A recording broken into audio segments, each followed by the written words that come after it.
President Trump clarifies he was not seeking to impose controversial Gaza relocation plan.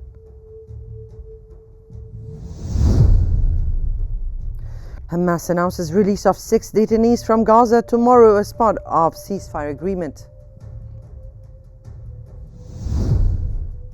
Israel's defense minister orders military to ramp up operations in West Bank after bus explosion near Tel Aviv.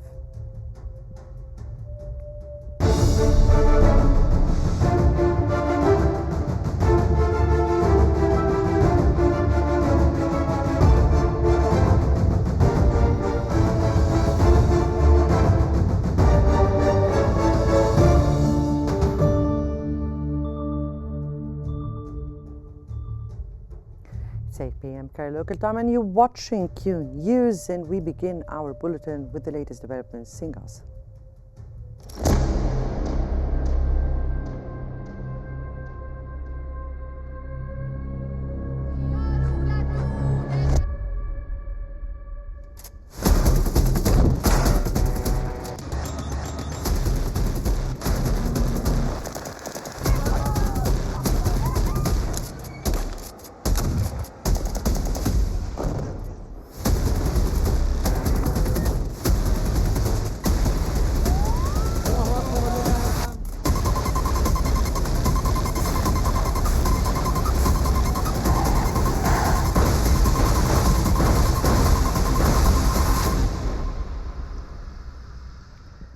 President Abdel Fattah al-Sisi has returned to Egypt after participating in an informal meeting on the Palestinian issue in Riyadh with the participation of leaders from Egypt, Saudi Arabia, the United Arab Emirates, Qatar, Kuwait, Bahrain and Jordan.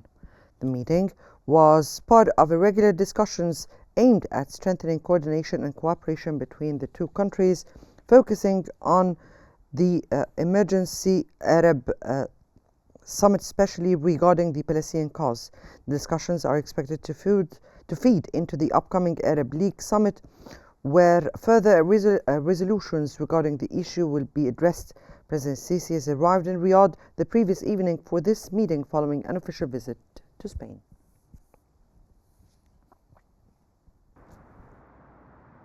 As regional leaders gather in Riyadh, the economic reality of Gaza's reconstruction is coming into focus. A joint assessment by the United Nations, European Union and World Bank estimates the cost at over $50 billion, with $20 billion needed in the first 3 years alone.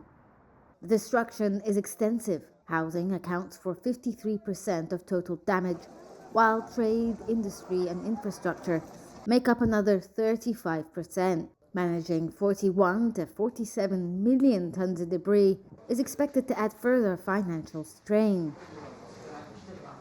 The economic impact extends beyond physical damage. Gaza's economy has suffered $19 billion in lost productivity and revenue, with key sectors like health, education and commerce facing prolonged disruption. Reconstruction plans propose temporary housing and phased rebuilding, but questions remain over who will finance the recovery. Gulf states have been urged to take the lead, yet concerns persist over investing in a region vulnerable to further destruction. Egypt's plan suggests a gradual redevelopment approach. Funding remains uncertain.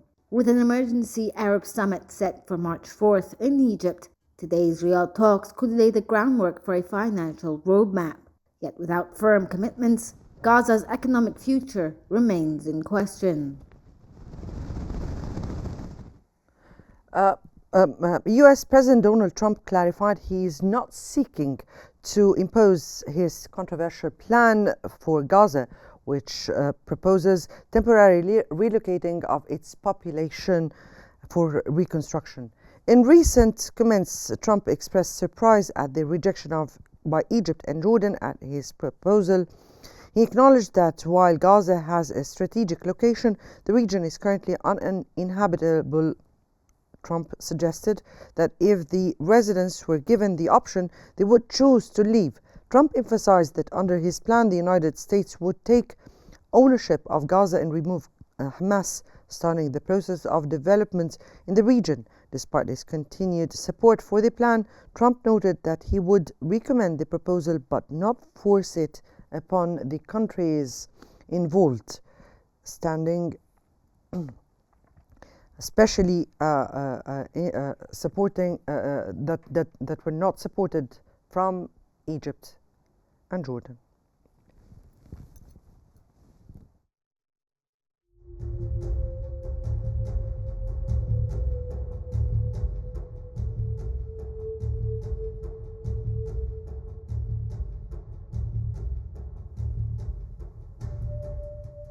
Now we go live to a broadcast by President Trump's speech. Especially with a couple of you in this room who I know we'll get bills that you wouldn't believe, record setters. But so I think 75-25 with the government, the federal government paying 75. And we'll go right through to probably either go through Commerce, maybe go through Marco, because Marco's very good with money. I don't think I'm going to give him to the environmental gentleman, Lee Zeldin here, because Lee's going to say, what's this all about, huh? They gave me this too. You have found some big stuff, by the way, some big fraud. You have, as he said, this one's not even explainable. We're talking about billions of dollars, so great job, Lee. Really, it's sad, but it's a great job you've done in a very short period of time. But I think Marco or Scott or Howard, and if wherever Howard may be, we want to congratulate him. He did it was a great session. He got no Democrat votes. I thought he's been a Democrat all his life and he got no Democrat votes. They all called him to apologize. And, honestly, that shouldn't be, but he got approved yesterday. But today I'm delighted to welcome America's governors to the White House, and I've known many of you for a long, long time. And this week we're forging even stronger bonds of cooperation to better serve the American people. I also want to thank the members of my cabinet who have joined us for this meeting, and they have gone right off the bat. And I also want to thank Senator Thune, because I'm hearing we set a record on approvals. And I was screaming, I thought it was going so slowly. I think we have a record. So I apologize to anybody I screamed at. But no, it was announced this morning. I think we had a record for the number of positions, so that's great. And they're great people. So I'll begin by introducing Secretary of State Marco Rubio. He scares me because he got 99 votes. So that's either unbelievably good, because he's an incredible diplomat and therefore he's Secretary of State and you couldn't have picked it, or I'm a little nervous about you, Marco. And the only vote he didn't get was our Vice President, who couldn't vote because he had just left. So you got 100%. But it really says something. I think it says working together. It's an amazing tribute, I think. I'll let you know about it. I'll let you know about it in about 2 years, everybody. Marco's been great, and he's been in some big meetings with people at the highest level of states that we would say, states meaning other countries that we would have said wouldn't have dealt so well, but they're dealing very well. You have a great group of people with Steve Witkoff and Michael Waltz, and we're making amazing progress. I mean, we've made more progress on that situation, which is Ukraine, than they have in 3 years. Again, it's so sad that it began, but we're also working very hard in the Middle East. Another one that wouldn't have happened, we would never have had, that you wouldn't have had October 7th. They had no money, Iran was broke. We had sanctions up on Iran that nobody's ever seen before. They were literally broke, and they were not giving any money to Hezbollah, to Hamas. And how about Hamas yesterday with the babies? How about that, We're going to take that. We're going to continue to take that? I don't think so. But I want to just thank you, Marco, for doing a great job. And Scott, you also. Scott went all the way to Ukraine. I said, don't do it. That's why they have telephones. But it's always better to meet in person. But I just didn't feel that it was good. And it was dangerous. You saw things on that train ride that you didn't like, I understand. It's a pretty dangerous ride, a long ride. How long was that? 10 hours. 10-hour ride? That's after you get there. And a very dangerous journey, but he wanted to do it. He's a patriot. He wanted to do it. It's better to do it than it is with a telephone. Always better. I always say it's much better to meet in person. But That was dangerous. I like him. Therefore, I didn't want him to do it. If I didn't like him, I would have suggested he do it. In fact, I'd say, go back today and let's give it another shot. But I hear that they're going to agree pretty much with what. But that's not the big thing. The big thing is getting it done, and we'll get it done. Also, somebody who's been so popular right from the beginning, very, very little opposition, but she's fantastic. She was the Attorney General of Florida for 8 years, highly respected, and just an amazing person, amazing leader and woman, Pam Bondi. Good, Pam. How's it going? Good? You got enough work? You got a lot of work over there, I'll tell you, man. She's going to be unbelievable. I don't even think about it. Interior Secretary Doug Burgum, and Doug, I don't know if Doug's here, he was last night. Oh, good. You just disappear right into the woodwork, huh? Doug is a man who made a lot of money, actually, but in technology, sold to Microsoft for a lot, and decided he wanted to do a Trump thing, and he did, and he won easily. And he became a great governor of North Dakota, and really good. And he was all of a sudden thrown into the oil business, right? And he took that to a level that nobody ever thought possible. The job you've done there has been amazing. And I watched he ran. Then I said, I like that guy. He was one of the few that didn't hit me. He was after my position, but he never said anything bad about me. I said, okay, that's one checklist that we have good. You know, it's one of the ones. But he was an amazing governor, and he really became an expert on energy. And when I was with him, I realized I wanted him someplace. I didn't know exactly where, but I thought it would be the Department of Energy. I kept talking because the state has done so well. And I said, look, I want you to just hold it, and I want to put you there. He said, sir, I have somebody much better than me on energy. Who? Chris Wright. I said, who the hell is Chris Wright? He said, is Chris here? I don't even know. Is Chris here? Hello, Chris. Boy, am I giving him some build-ups. I did the same thing last night. But he's the top guy in the whole, they say, on the planet for energy, in all forms of energy. Even clean, beautiful coal that we're going to be using like Germany does now. They're opening up a plant a week. And they're opening up in China more than, somebody told me, 2 plants a week, you know, but we're supposed to use the wind, which doesn't work. Doesn't work from a practical standpoint. But I just want to welcome you because you had the greatest man. When he said, you're probably the only man, because I know Doug, he's got a big ego. And you're the only man I've actually heard him say something. He said, he's so much better than me on energy, he's better than anybody. And so we made a move, and you gave up a tremendous position to do this. And we want to thank you, but we have to get going because when we bring the energy costs down, we have more energy than anybody in the world. We just didn't use it. Can you imagine? Biden set us up in Venezuela instead of taking ours, so that we go to Venezuela where they'd have very heavy stuff, and we have the best stuff in the world. We have more liquid gold, and it's really great liquid gold too. We have more under our feet than anybody else. But we went to Venezuela to buy oil instead of taking it from our own land and, you know, drilling a little hole in the ground. About how big is that hole? About a foot? About a foot, yeah. We drill a little tiny hole, and we could have taken it instead of all of the problems. And then we've made Venezuela strong again. You know, they've given them a lot of money. They never thought they were going to have so much money, and all the people are leaving. So you're going to have one guy sitting there with a lot of oil under his feet. That's not a good situation, but we're having talks about that whole mess. What a mess. That was another one that was done. He was ready to quit. He was going to be out. Marco, you know that better than anybody. Marco's been very staunch against what took place there. And we were going to have that in any form we wanted it.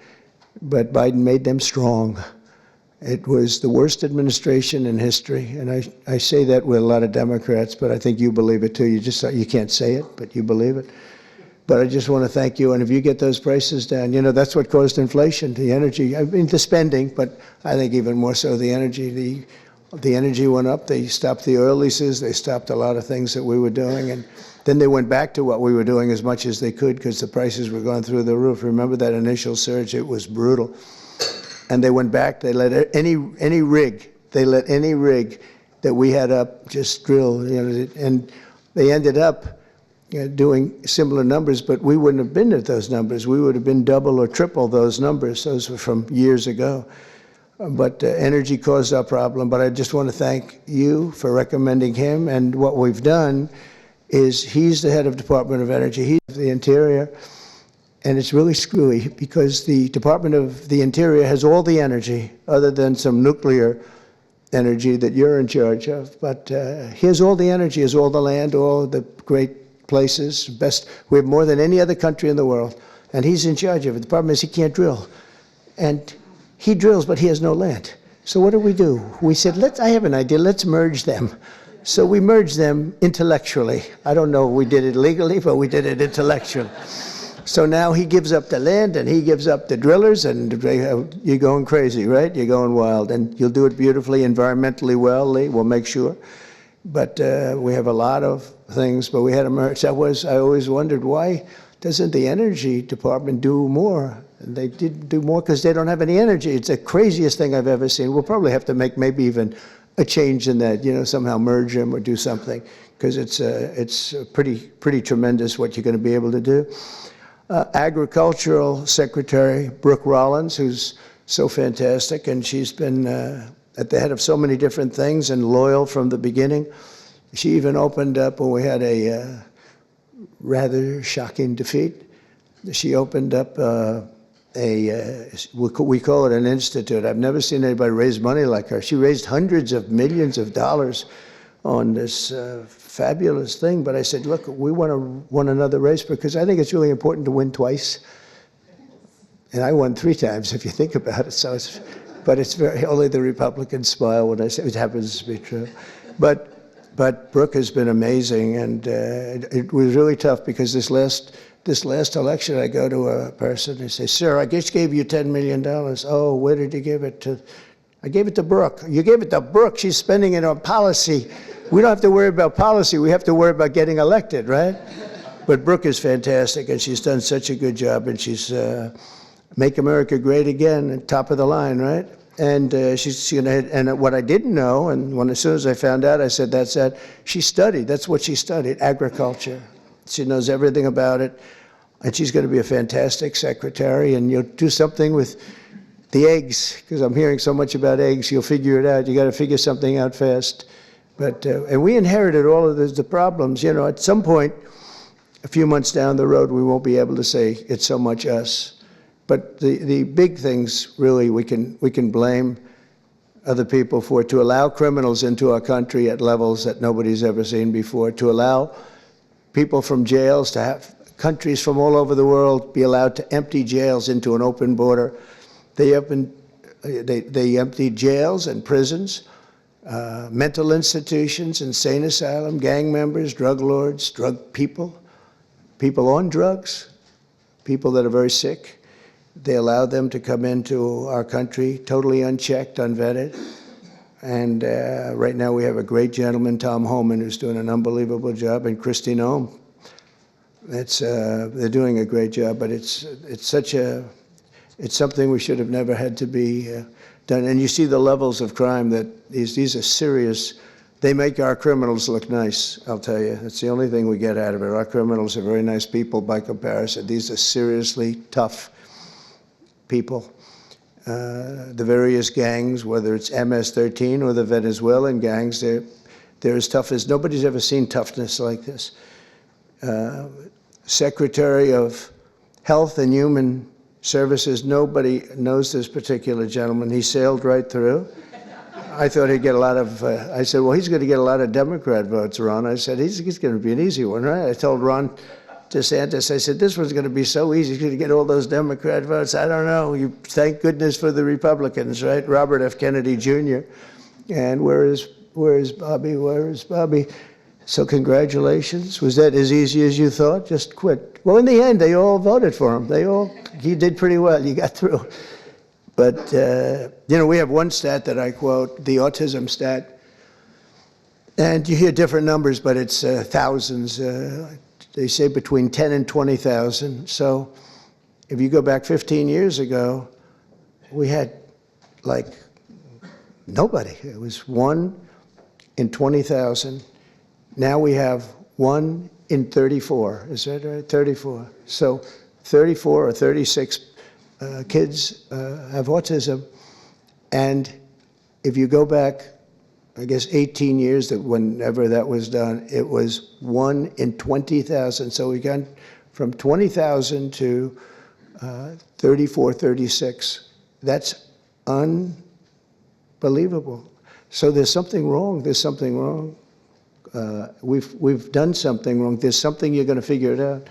Maybe it's a spray that we spray all over the place that nobody else does. Other countries don't. The Pennsylvania Dutch, they don't do anything, and they're amazingly healthy.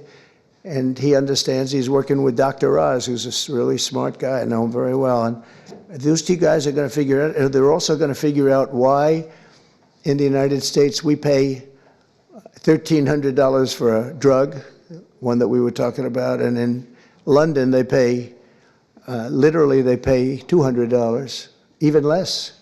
$88, I heard in one case yesterday. They pay $88, we pay $1,300 for the exact same drug from the exact same factory, from the same plant where it's made. We've got to figure that out. So I hope you focus really a lot on the cost too, because Americans are being screwed, and it's no good. They're not going to put up with it. Secretary of Housing and Urban Development, another one I know very well. He's going to be fantastic, Scott Turner. So Scott, congratulations. Man, oh man, you are something. He got up and we had a great meeting yesterday, right? He got up and spoke. He's a good speaker, that one. And everybody loves you. Everybody knows you. Great guy. You're going to do fantastically. Well, you got a good recommendation from Ben Carson. Once Ben Carson recommended you, I said, all right, that's okay. We love Ben Carson. Nobody like Ben. Secretary I introduced, Chris Wright, and Secretary of Veterans Affairs, Doug Collins. I know Doug so well. Oh, where's Doug? Where's Doug? That voice during the Mueller hearings, that beautiful voice.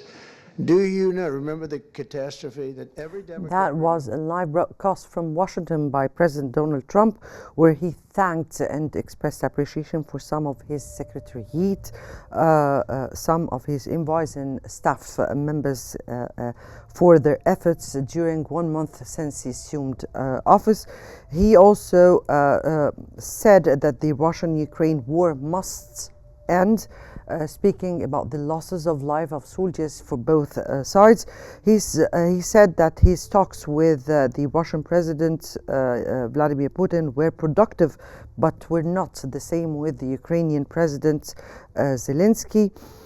He said that the Biden administration was the worst in the U.S. history, and that under his administration he imposed sanctions on Iran and prevented them from funding Hamas.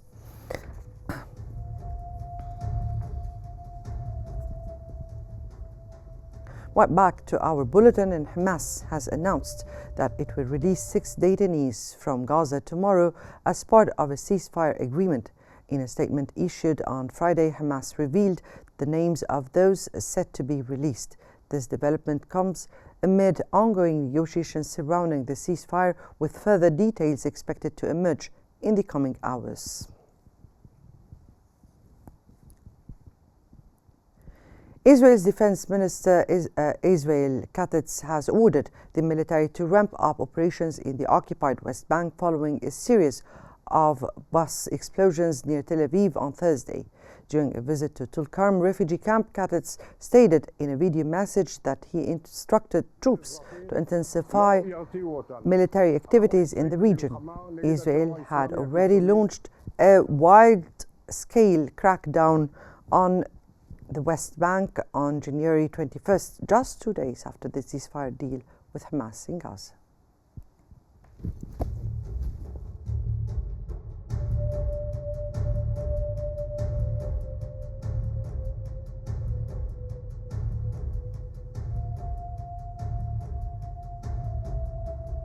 That brings us to the end of our news bulletin. Here is what we've been covering. President Trump clarifies he is not seeking to impose controversial Gaza relocation plan. Hamas announces release of 6 detainees from Gaza tomorrow as part of the ceasefire agreement.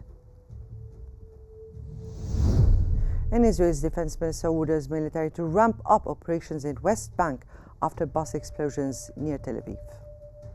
That concludes our news bulletin for the hour. Don't forget to follow Qnews on YouTube, Facebook, X, Instagram, and TikTok at Qnews EGY to stay informed. Many thanks for watching and good night.